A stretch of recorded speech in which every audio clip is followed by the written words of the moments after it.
नमस्कार, मैं हूं वैभव नाथ शर्मा और आप देख रहे हैं मेरा YouTube चैनल वैभव वन। दोस्तों, हम लोगों का प्रयास रहता है कि आपके लिए हर समय हर बार कुछ ना कुछ नई चीज लेकर के, नई जानकारी लेकर के आई जाए। आज आपके सामने मैं उपलब्ध हूं एक बहुत ही आश्चर्यजनक शास्त्रीय जानकारी लेकर के, ऐसा प्रमाण लेकर के जिसको जान करके आप भी आश्चर्यचकित हो जाएंगे, हतप्रभ रह जाएंगे। आज हम लोग एक ऐसे वृक्ष के बारे में बात करने वाले हैं जो राम राज्य में भगवान राम की सत्ता का प्रतीक हुआ करता था, या यूं कहें कि रघुकुल राज का वो प्रतीक था। वह वृक्ष है कोविदार का वृक्ष, और इस वृक्ष को खोजने का सारा श्रेय जाता है ललित मिश्रा जी को। और हम लोगों का सौभाग्य है कि हमारे बड़े भाई साहब ललित मिश्रा जी भी आज हम लोगों के साथ है, और हम लोग इस चर्चा में ललित मिश्रा जी से इस पूरी रिसर्च के बारे में समझेंगे कि कैसे उन्होंने इस वृक्ष को खोजा। आइए, आपका स्वागत है। हमारे दर्शक आपको देख रहे हैं और हम लोग चाहेंगे कि आप इस वृक्ष के बारे में जो आपने रिसर्च की, कहाँ से सबसे पहले ये आइडिया आई। ये स्वाभाविक सी बात है कि अगर कोई राज है तो उस राज का कोई एक प्रतीक चिन्ह होगा, उस राज का कोई एक राष्ट्रीय ध्वज होगा, तो ये सब सारी जानकारी विलुप्त हो गई थी। ये कैसे, आपको कहाँ से प्रेरणा मिली? और इस समय पूरा देश जो है राममय हो गया है, राम मंदिर का निर्माण अब आखिरी चरण में है, उसका लोकार्पण होने वाला है अगले 1 महीने के अंदर। तो किस तरीके से आप इस वृक्ष तक पहुंचे, वो क्या जानकारी रही, हमारे दर्शकों के साथ आप साझा करें। तो मुझे तो ये एक संयोग की कथा लगती है जी, जिस तरीके से ये जानकारी सामने खुद मुझे प्राप्त हुई। जी, यदि मैं बहुत पीछे देखता हूँ तो 2014-15 में जी, किसी ने मुझे भारत के प्राचीन ध्वजों के बारे में जी, जी, एक जी, रिसर्च करने के लिए कहा था। जी, तो उस दौरान मैंने महाभारत में, रामायण में, इवन रावण का भी जो ध्वज होता था, इस पर जी, कुछ जी, कार्य जी, किया हुआ जी, था। जी, तो ये एक बैकग्राउंड था, लेकिन उस वक्त मुझे कोविदार के बारे में कोई कोई जानकारी नहीं थी। हम्म। और हालांकि रामायण के अन्य दूसरे ध्वजों को मैंने युद्ध कांड से निकाला था, जो जी, युद्ध में लगे हुए थे, जी, पर अयोध्या के इस कोविदार वृक्ष और इसकी ध्वजा पर होने की जानकारी तब नहीं हुई थी। जी, हुआ यूं, कुछ दिनों पहले एक पत्रिका निकलती है आर्यावर्त, उनके एडिटर साहब ने कहा कि कुछ भगवान राम की विरासत से संबंधित कुछ नई बातों की जानकारी लोगों के सामने तक रखी जाए। जी, जी, बिल्कुल। तो उसी दौरान मुझे कोविदार के वृक्ष के बारे में पता लगा। अच्छा, वाल्मीकि रामायण में कहाँ इसका प्रसंग मिलता है इस वृक्ष का?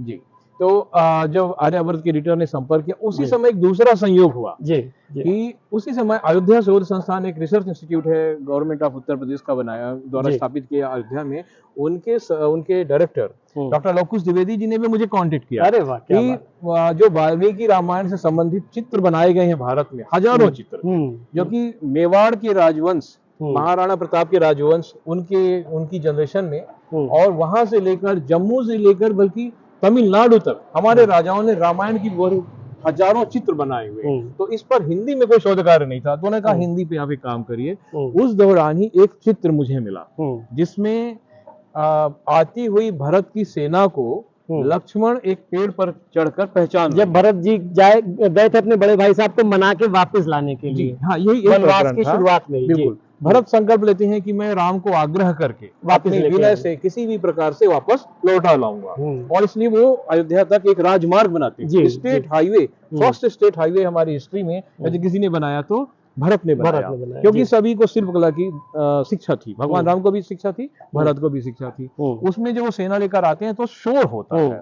उस शोर के दौरान ये समझ में आता है भगवान राम को कि कुछ नया होके कुछ लोग आ रहे हैं। तो वो लक्ष्मण को कहते हैं कि लक्ष्मण पेड़ पर चढ़कर देखो कौन आ रहा है। लक्ष्मण पेड़ पर चढ़ते हैं और वो भरत के रथ में जो ध्वजा थी उस पर कोविदार को अंकित देखकर पहचान लेते हैं, क्योंकि दूरी थी। तो ये तो नहीं पहचान दे कि भरत है, चेहरा नहीं दिखा, ध्वजा दिख गई। ध्वजा से पहचाना कि अयोध्या की सेना है, राज्य का ध्वज दिख गया। जी, सेना किसकी हो सकती है, तो उन्होंने अनुमान लगाया कि शायद भरत की ही होगी। जी, क्योंकि भरत राजा हो गए, क्योंकि कई का प्रकरण भी हुआ था, तो उन्हें मालूम था, तो शायद ये भरत सेना लेकर, उनको लगता है कि हमला करने के लिए आ रहे हैं। वो आके नीचे उतर के भगवान राम को बताते हैं कि अयोध्या की सेना लेकर संभवतः कैकेयी पुत्र भरत आ रहा है। तो भगवान राम कहते हैं कि नहीं, यदि भरत आ रहे हैं तो हम पर हमला करने नहीं आ रहे हैं। तो जो कोविदार वृक्ष को ध्वजा पर देखकर रथ अयोध्या की सेना को उन्होंने पहचाना था, उस पहचान को भगवान राम ने स्वीकार किया।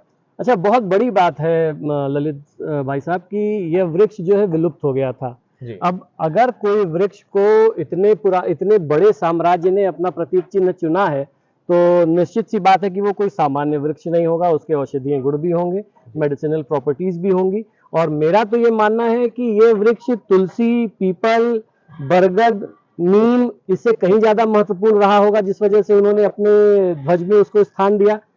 तो इसके धार्मिक महत्व के बारे में या इसके औषधीय गुणों के बारे में भी हमारे दर्शकों को आप कुछ बताइए। जी हाँ, तो कोविदार का अयोध्या के रघुकुल के राज्य चिन्ह का प्रतीक होने का ऐतिहासिक महत्व भी है, क्योंकि यदि हम, जैसे मैंने कहा कि जो भारत की परंपरा में ध्वज हुए, नेशनल फ्लैग्स हुए, स्टेट फ्लैग्स हुए, उन पर कुछ काम किया। उस दौरान मुझे पता लगा कि जो ध्वजों का, फ्लैग्स की जो हिस्ट्री है, इसको अभी तक वर्ल्ड हिस्ट्री में या तो रोमन्स को या तो फिर चाइनीज को इसकी क्रेडिट जाती है। और अब जब हमें स्पष्ट हो गया है कि ये भगवान राम के रघुकुल राज्य का, अयोध्या का राज्य चिन्ह, प्रतीक चिन्ह उसकी ध्वजा पर अंकित था, तो हमारा इतिहास ध्वजों की वर्ल्ड हिस्ट्री में सबसे पहले जाकर स्थापित होता है। इसका अंतरराष्ट्रीय महत्व है, जिस पर आगे हम और काम करेंगे, इंटरनेशनल एस्टेब्लिशमेंट हो। अब ये मेडिसिनल वैल्यू बताएं। अब इसकी, इस पौधे में जो मेडिसिनल वैल्यूज हैं, जो औषधीय गुण है, वो भरे हुए हैं। ये जितने भी गंभीर बीमारियां हैं, सारी गंभीर बीमारियों को कोविदार का वृक्ष किसी न किसी रूप में उनके इलाज में मदद करता है। बहुत बढ़िया। और सबसे बड़ी बात कि जो थायराइड की प्रॉब्लम्स हैं, तो ये थायराइड को रेगुलेट करता है। लाइफस्टाइल की वजह से आजकल हर दूसरे व्यक्ति को होती है। और दूसरी बात, कुछ रिसर्चेस हुई है जो कोविदार